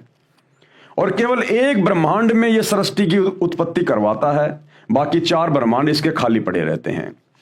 तो एक ब्रह्मांड में इसने सृष्टि को चलाया हुआ है, जिसमें आप और हम सभी लोग फंसे हुए हैं, और इस एक ब्रह्मांड का राजा बना दिया अपने तीनों बेटों को, ब्रह्मा विष्णु और महेश को। ब्रह्मा विष्णु महेश को इसने राजा बना रखा है, और अपनी जानकारी हम जीवों को नहीं होने देता। बाकी हम शिव जीव हैं, हिंदू मुस्लिम सिख ईसाई जितने भी हैं, गधे कुत्ते सुअर, हम यहाँ जीव हैं। ये अपनी जानकारी यहाँ किसी को नहीं होने देता। अपने तीनों बेटों के माध्यम से, ब्रह्मा विष्णु महेश के माध्यम से ये अपने भोजन की व्यवस्था करवाता है। ब्रह्मा के माध्यम से रजोगुण के द्वारा बच्चे उत्पन्न करवाता है, विष्णु के द्वारा एक दूसरे में मोह ममता बनी रहती है, और शंकर जी किसी न किसी बहाने लड़ाई में, झगड़े में, बीमारी में, एक्सीडेंट में मार मार के उनको अपने बाप के पास में भेजता रहता है, यहाँ 21वें ब्रह्मांड में तपतशिला पर। इन तीनों को भी नहीं पता बेचारों को कि हमारा बाप ये शैतान है, ये काल है, क्योंकि शैतान ने, काल ने उस दुर्गा को कह दिया कि मेरी जानकारी किसी को मत देना, वरना मेरे से बुरा कोई नहीं होगा। तो दुर्गा भी डरती हुई ये जानकारी इनको नहीं बताती। अब पूरा हिंदू समाज दुर्गा को कहता, दुर्गा माता, शेरा वाली माता, 16 श्रृंगार करती है। आप उनकी फोटोएं देखिए, सिंदूर भरती है, माथे पे बिंदिया लगाती हैं, 16 श्रृंगार कर रखे हैं, और सब क्या कहते हैं, दुर्गा माता, जय हो माता, जय हो माता। लेकिन ये किसी को नहीं पता कि उसका पति कौन है। अरे बिना पति के वो माता कैसे बन गई? अरे जो सुहागण औरत होती है वही तो सिंदूर लगाती है, वही तो माथे पे बिंदिया लगाएगी, 16 श्रृंगार करेगी, माता वही तो कहलाएगी। कंवारी औरत कैसे मां कहलाएगी? तो हिंदू धर्म का कोई भी आचार्य, शंकराचार्य ये नहीं बता पाता कि उस माता का पति कौन है। ये सारा भेद सतगुरु रामपाल जी ने आके खोला कि ये काल, ये शैतान उस दुर्गा का पति है। ये गुप्त रहता, किसी के सामने नहीं आता, और अपने तीनों बेटों के माध्यम से अपने भोजन की व्यवस्था करवाता है, यहां पर इंसानों को पैदा करवा के। अब ये शैतान क्या करता है कि यहां के किसी भी प्राणी को जो ब्रह्मा विष्णु महेश के माध्यम से मैं उत्पन्न करवा रहा हूं, जन्म देता हूं, मारता हूं, फिर 84 लाख योनियों में जैसे वो कर्म करते हैं मनुष्य योनि में, फिर उनकी सजा देने के लिए 84 लाख योनियों में डालता है, गधा कुत्ता सुअर बनाता है, किसी को नरक में, किसी को स्वर्ग में भेजता है। इसी एक ब्रह्मांड के अंदर सारी की सारी ये प्रोसीजर है। ब्रह्मा विष्णु महेश के लोक भी यही है, दुर्गा का लोक भी है, बाकी देवी देवताओं के लोक वगैरह, नरक स्वर्ग वगैरह सब कुछ इस एक ब्रह्मांड के अंदर है, जहां इसने सृष्टि शुरू कर रखी है। अब ब्रह्मा विष्णु महेश को भी नहीं पता कि हमारा बाप कौन है और हम क्यों ये कार्य कर रहे हैं। अगर इनको पता चल जाए तो ये काम ये करेंगे नहीं, तो ये जानकारी शैतान इनको होने नहीं देता है। अब ब्रह्मा विष्णु महेश के माध्यम से ये शैतान अपने भोजन के लिए, अपने स्वार्थ के लिए, हम अल्लाह कबीर की सभी आत्माओं को भ्रम में रखता है। ये हमें आपस में बांट के रखता है, लड़ा झगड़ा के रखता है। इसी ने अपने अवतार भेजे। इस शैतान ने ब्रह्मा जी का अवतार भेज दिया बाबा आदम, और मुसलमान धर्म चलवा दिया। इसी शैतान ने विष्णु जी का अवतार भेज दिया, त्रेता में श्री रामचंद्र, द्वापर में श्री कृष्ण जी भेज दिया, और शंकर जी के अवतार रूप में भेज दिया हजरत मोहम्मद को। और इसी प्रकार तीनों देवताओं के माध्यम से, और विष्णु जी के लोक से आया था आपका ये हजरत, ये ईसा मसीह, जिसने ये ईसाई समाज चला दिया। यानी इस एक ब्रह्मांड की पूरी सृष्टि, जिसमें हिंदू मुसलमान सिख ईसाई दुनिया भर के धर्म जातियां इंसान बनी हुई हैं, ये सारे के सारे ब्रह्मा विष्णु महेश के माध्यम से ये शैतान हैंडल कर रहा है। और हम गधे यहां पर आपस में, मैं मुसलमान, मैं हिंदू, मेरा धर्म सबसे बड़ा, मेरी भक्ति सबसे बड़ी। और ये शैतान यही चाहता है कि मेरे तीनों बेटों के माध्यम से मैं अपने अवतार भेजता रहूं, किसी को मुसलमान धर्म में, किसी को हिंदू धर्म में, और इन मूर्खों को आपस में ये उलझा के रखें कि हमारा धर्म बड़ा, हमारी भक्ति बड़ी, और काल का बढ़िया काम चल रहा है, आपस में लड़ रहे हैं, मर रहे हैं, खस रहे हैं, और उसके भोजन की व्यवस्था हो रही है। अब भाइयों और बहनों, ये सारा का सारा षड्यंत्र समझाने के लिए ये कबीर भगवान, क्योंकि हम आत्मा इसकी हैं, और जब इसने देखा इस शैतान ने तो मेरी आत्माओं को गधा कुत्ता सुअर बना दिया, नरक में ठोक रहा है, भयंकर कष्ट उठा रही है आत्मा, रो रही हैं, चीख रही हैं, चिल्ला रही हैं, तो ये दयालु परमात्मा है, ये है वो बड़ा मेहरबान रहम दिल वाला, बिस्मिल्लाह रहमान रहीम, ये है वो रहमान रहीम कबीर भगवान। तो फिर ये कबीर भगवान क्या करता है, ये आता है क्योंकि ये सर्वशक्तिमान है, ये कुछ भी कर सकता है। फिर ये परमात्मा आता है यहां पर इस गंदे लोक में, एक बाखबर बन के, तत्वदर्शी संत बन के, साधु बन के, और फिर ये हम आत्माओं को ज्ञान देता है पूरी सृष्टि रचना का, कि तुम्हारे को शैतान ने इस प्रकार से भयंकर षड्यंत्र में फंसा रखा है, और तुम मेरे पास रहा करते थे सतलोक में, जहां किसी चीज की कोई कमी नहीं थी, ना वहां तुम्हारी कभी मृत्यु होती, ना कभी बुढ़ापा आता, ना कोई काम करना पड़ता, तुम्हारे बड़े बड़े महल हैं, तुम्हारे एरोप्लेन हैं, किसी चीज की वहां कोई कमी नहीं है। और तुम इस शैतान के चक्कर में आ गए, शैतान तुम्हारे को बैला फुसला के दुर्गा के माध्यम से यहां ले आया, और अब तुम वापस चलो, मैं तुम्हें ज्ञान देने के लिए आया हूं संत रूप में, दरवेश रूप में। ये शैतान किसी के सामने नहीं आता, ये अव्यक्त रहता है, गुप्त रूप में रहता है यहां पर, ये साकार है, इंसान के जैसा है, लेकिन इसने पूरा का पूरा सिस्टम अपने तीनों बेटे ब्रह्मा विष्णु महेश के माध्यम से शुरू करवा रखा है। ये किसी के सामने नहीं आता, जिस कारण से मुसलमान भाई इसको कहते हैं कि भगवान दिखाई नहीं देता, भगवान निराकार है। मुसलमान कह देते हैं हमारा अल्लाह दिखाई नहीं देता, अल्लाह निराकार है। अरे तुम्हारा अल्लाह यहां बैठा है, ये शैतान, ये काल, ये है तुम्हारा अल्लाह, तुम्हारा भगवान, तुम्हारा गॉड, ये है। ये इसलिए सामने नहीं आता किसी के भी, और सारा का सारा कार्य अपने तीनों बेटों ब्रह्मा विष्णु महेश के माध्यम से कर रहा है। सबको यहां पर जातियों में, धर्मों में उलझा के रखा हुआ है। कभी अपने बेटे ब्रह्मा के लोक से आत्मा भेज देता है, उसको बाबा आदम बना देता है, कभी ये किसी को विष्णु के लोक से भेज देता है, ईसा मसीह को भेज दिया, और शंकर जी के लोक से इसने हजरत मोहम्मद को भेज दिया। तो ये नीचे की जो सृष्टि है सारी की सारी, ये ब्रह्मा विष्णु महेश के माध्यम से चल रही है। ब्रह्मा विष्णु महेश के फिर बाद में अवतार आएंगे, पैगंबर आएंगे, और हम मूर्ख आपस में धर्म और जातियों के नाम पर बटे हुए हैं। तो ये अल्लाह कबीर, ये रहम दिल अल्लाह आकर संत रूप में ये हमें ज्ञान समझाता है। लेकिन हम मूर्ख इतने ज्यादा अज्ञान में रंग चुके होते हैं, हम कह देते नहीं नहीं अल्लाह धरती पे आता ही नहीं, अल्लाह तो निराकार है, अल्लाह दिखाई नहीं देता, अल्लाह तो बेचून है, और हम इनके ज्ञान को नहीं समझते, और जोर जबरदस्ती भाई ये करता नहीं है। तो जो पुण्यात्मा होती हैं, जो इनकी बातों पे गौर कर लेती हैं, इनके सत्संगों को ध्यान से सुन लेती है, वे आत्माएं इनकी भक्ति शुरू कर देती हैं सतगुरु रामपाल जी की, अल्लाह कबीर की। और इनके पास वो भक्ति है जो आपको शैतान के षड्यंत्र से छुड़ा सकती है। अन्यथा भाई यहीं गधे कुत्ते बनते रहोगे, चाहे हिंदू हो, चाहे मुसलमान हो, चाहे अमेरिका का हो, चाहे भारत का हो। ये है पूरा का पूरा इसका षड्यंत्र। और यह षड्यंत्र आपको बखूबी समझ में आएगा जब आप सतगुरु रामपाल जी के मुख कमल से यूट्यूब पर अपनी जेब से मोबाइल निकाल के सर्च करोगे सृष्टि रचना संत रामपाल जी, तो भैया 2-3 घंटे के सैकड़ों वीडियो मिलेंगे, और सभी धर्मों से प्रमाण दिखा दिखा के सृष्टि रचना बता रहे हैं सतगुरु रामपाल जी। कोई मन गढ़ंत कहानी नहीं है। 1-2 बार सुनोगे तो आपको लगेगा कहीं कोई मन गढ़ंत कहानी है, क्योंकि आज से पहले हमने कभी सुनी नहीं। लेकिन जब हम देखेंगे अपने धर्मशास्त्रों में, गीता में, वेदों में, कुरान में, पुराण में, जब हम ये प्रमाण देखेंगे, सबूत देखेंगे, तब हम दांतों तले उंगली दबाएंगे। तब भाई तुम्हें सतगुरु रामपाल जी में परमात्मा दिखाई देगा, अल्लाह कबीर दिखाई देगा।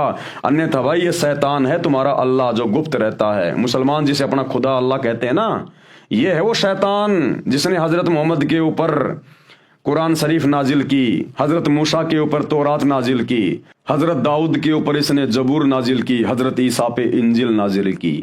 ये है वो शैतान जिसने वेदों का ज्ञान दिया, और जिसने महाभारत के युद्ध में अर्जुन को गीता का ज्ञान दिया श्री कृष्ण जी में प्रवेश करके। ये है वो शैतान, ये किसी के सामने नहीं आता।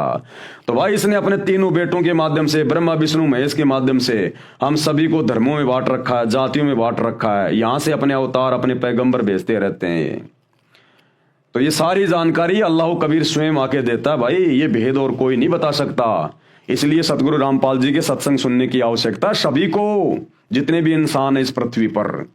अगर अपना पीछा छुड़वाना चाहते हो तो, शैतान के षड्यंत्र से बाहर निकलना चाहते हो, अन्यथा भैया महा कष्ट। तो मुसलमान धर्म के उलेमाओं खुद भी समझो, और भोली भाली आत्मा को भी समझाओ, और नरक के रास्ते से बाहर निकालो। ये है पूरा का पूरा षड्यंत्र।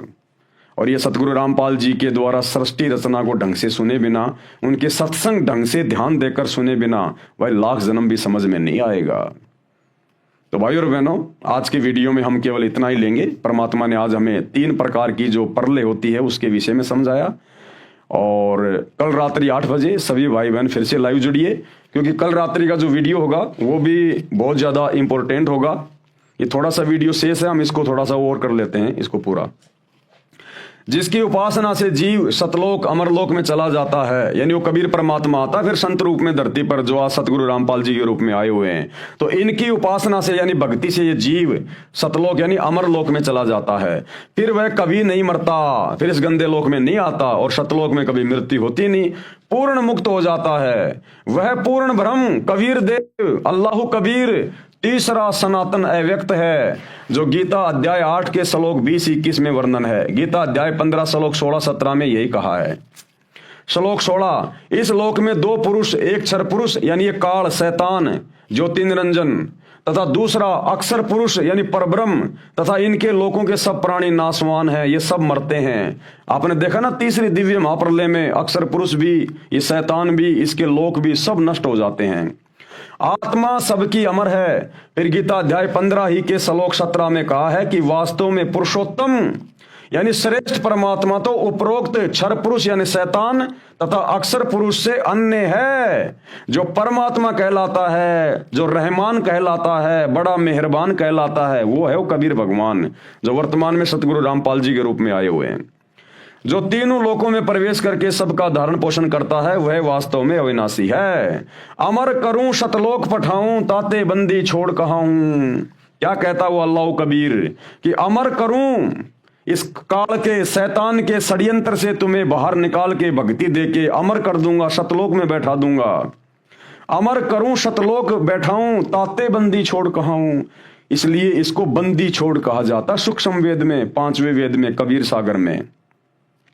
बंदी छोड़ का मतलब जो हमें काल के बंधनों से, कर्म बंधनों से छुड़वा दे, अपनी भक्ति दे के जन्म और मरण के बंधनों से छुड़वा दे, उसको कहते हैं बंदी छोड़।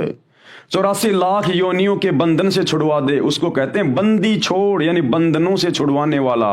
इस शैतान ने, इस काल ने हमारे को यहाँ पर ब्रह्मा विष्णु महेश के माध्यम से हर प्रकार से बंधनों में बांध रखा है।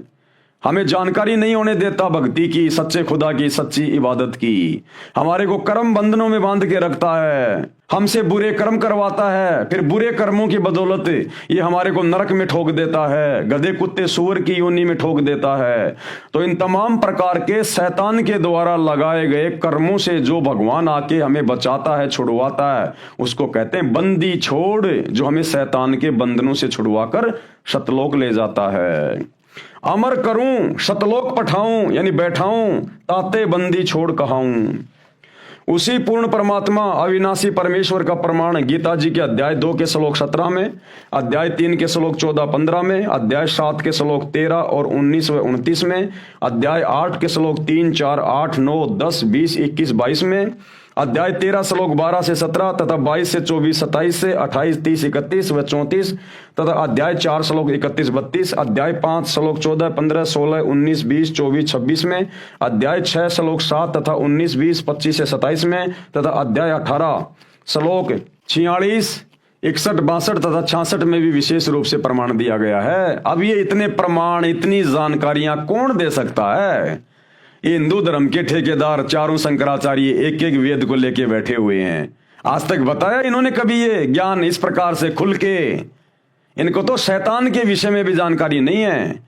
ब्रह्मा विष्णु महेश को ये अजरो अमर बता रहे हैं, यहाँ तो शैतान ब्रह्मा विष्णु महेश का बाप भी मरता है और असंख्य बार मर लिया।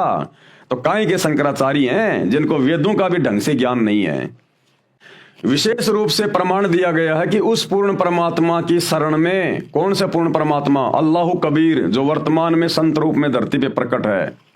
उस पूर्ण परमात्मा की शरण में जाकर जीव फिर कभी जन्म मरण में नहीं आता, सतलोक चला जाता है। अमर करूं सतलोक पठाऊं, ताते बंदी छोड़ कहाऊं। विशेष काल का जाल समझने के लिए ये विवरण ध्यान रखें कि त्रिलोक में यानी तीनों लोकों में एक शिव जी है जो इस काल का बेटा है, शैतान का बेटा है, यानी ब्रह्मा विष्णु महेश तीनों शैतान के बेटे हैं।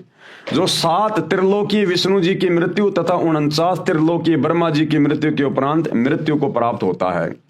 ऐसे ही काल भगवान एक ब्रह्मांड में बने ब्रह्मलोक में महाशिव रूप में रहता है। परमेश्वर द्वारा बनाए समय के विधान अनुसार सृष्टि का समय बनाए रखने के लिए ये ब्रह्मलोक वाला महाशिव काल भी मृत्यु को प्राप्त होता है। जब त्रिलोकीय 70,000 ब्रह्म काल के पुत्र शिव मृत्यु को प्राप्त हो जाते हैं, तब एक ब्रह्मलोकीय शिव यानी ब्रह्म ये शैतान पूर्ण परमात्मा द्वारा बनाए समय के विधान अनुसार परवश हुआ मरता है तथा जन्मता है। यह ब्रह्मलोकीय शिव यानी ब्रह्म, इसको काल भी कहते हैं। इसकी मृत्यु का समय परब्रह्म अक्षर पुरुष का एक युग होता है। इसलिए गीता जी के अध्याय 2 के श्लोक 12, गीता अध्याय 4 श्लोक 5, अध्याय 10 श्लोक 2 में कहा है कि मेरे तथा तेरे बहुत जन्म हो चुके हैं, कि अर्जुन तेरे और मेरे बहुत जन्म हो चुके हैं। कौन कह रहा है? ये शैतान, ये ब्रह्म श्री कृष्ण जी में प्रवेश करके, मैं जानता हूं तू नहीं जानता, मेरे जन्म अलौकिक अर्थात अद्भुत होते हैं। अद्भुत उदाहरण आदरणीय गरीबदास साहिब जी सन 1717 संवत 1774 में श्री बलराम जी के घर पर माता रानी जी के गर्भ से जन्म लेकर 61 वर्ष तक शरीर में गांव छुड़ानी जिला झज्जर में रहे तथा सन 1778 विक्रम में संवत 1835 में शरीर त्याग गए। आज भी उनकी स्मृति में एक यादगार बनी है, जहां पर शरीर को जमीन में सादर दबाया गया था। 6 महीने के उपरांत वैसा ही शरीर धारण करके आदरणीय गरीबदास साहेब जी 35 वर्ष तक अपने पूर्व शरीर के शिष्य भूमड़ सैनी जी के पास शहर सहारनपुर उत्तर प्रदेश में रहकर शरीर त्याग गए। वहां पर हिंदू तथा मुसलमान दोनों उनके शिष्य हुए। वहां भी आज उनकी स्मृति में यादगार बनी है। स्थान है सहारनपुर शहर में चिलकाना रोड से कलसिया रोड निकलता है। कलसिया रोड पर आधा किलोमीटर चलकर बाईं तरफ ये अद्वितीय पवित्र यादगार विद्यमान है तथा उस पर एक शिलालेख भी लिखा है जो प्रत्येक साक्षी है। उसी के साथ में बाबा लालदास जी का भी बाड़ा बना हुआ है। तो भाइयों और बहनों, कल हम शुरू करेंगे दूसरा अध्याय। हमारा एक अध्याय इस पवित्र पुस्तक मुसलमान नहीं समझे ज्ञान कुरान, इसके ऊपर पूरा हो चुका है। कल हमारा दूसरा अध्याय शुरू होगा और दूसरा अध्याय क्या है? अल्लाह पृथ्वी पर आता है या नहीं आता है। अल्लाह वो परमेश्वर अल्लाहु कबीर पृथ्वी पर आता है या नहीं आता है। तो कल हमारा दूसरा अध्याय शुरू होगा। बहुत सारी गूढ़ जानकारियां, अच्छी जानकारियां मुसलमान धर्म के भाई बहनों को प्राप्त होने जा रही हैं और मुसलमान धर्म के भाई बहनों की पुस्तकों से ही आयतें बताई जाएंगी, दिखाई जाएंगी कि कहां कहां लिखा हुआ है कि वो अल्लाह कबीर धरती पर सशरीर आता है, मनुष्य रूप में आता है। लेकिन मुसलमान धर्म के मुल्ला मौलवी सतगुरु रामपाल जी परमेश्वर जी के तत्व ज्ञान के अभाव से समझ नहीं पाए। कोई नहीं समझ पाया किसी भी धर्म का कोई भी व्यक्ति, क्योंकि संपूर्ण जानकारी अल्लाह कबीर स्वयं धरती पर प्रकट होकर ही समझाता है। अन्यथा कुरान शरीफ गलत सिद्ध हो जाएगी, क्योंकि कुरान शरीफ में हजरत मोहम्मद को वो शैतान कह रहा है कि जिस खुदा ने 6 दिन में सृष्टि रची, 7वें दिन तख्त पे जा बैठा, उसकी खबर किसी बाखबर से जा पूछो। उसने भी हाथ खड़े कर लिए मुसलमानों के खुदा ने, अल्लाह ने, उस डुप्लीकेट अल्लाह ने, शैतान ने, कि भैया मैं भी नहीं जानता उस कबीर अल्लाह के बारे में पूरी जानकारी, वो किसी बाखबर से पूछो। तो भाई बाखबर कौन है जो अल्लाह के बारे में बता देगा? वो अल्लाह स्वयं ही बाखबर बन के आता है। तो आज वो अल्लाह कबीर रहमान अल्लाह स्वयं सतगुरु रामपाल जी के रूप में धरती पर प्रकट है, जिन्होंने अभी अभी इस पुस्तक में अपने कर कमल से इस शैतान की उत्पत्ति और इसकी मृत्यु कैसे होती है, अक्षर पुरुष की उत्पत्ति और उसकी मृत्यु कैसे होती है, ये परलय क्या है, महाप्रलय क्या है, दिव्य महाप्रलय क्या है, जिसको आज तक कोई नहीं बताया सतयुग से लेकर वर्तमान तक। तो ये कौन है? सोचने की बात है। थोड़ा सा दिमाग पे जोर डालो, स्वयं अल्लाह कबीर धरती पे प्रकट है। तो भाई और बहनों, आज के वीडियो में केवल इतना ही। कल रात्रि 8 बजे सभी भाई बहन फिर से लाइव जुड़िए। तब तक गुरुदेव भगवान हम सबको आज्ञा दें, इजाजत दें, सद्बुद्धि दें, आशीर्वाद दें। बंदी छोड़ अल्लाह कबीर सच्चे दरवेश सतगुरु रामपाल जी परमेश्वर जी की जय हो।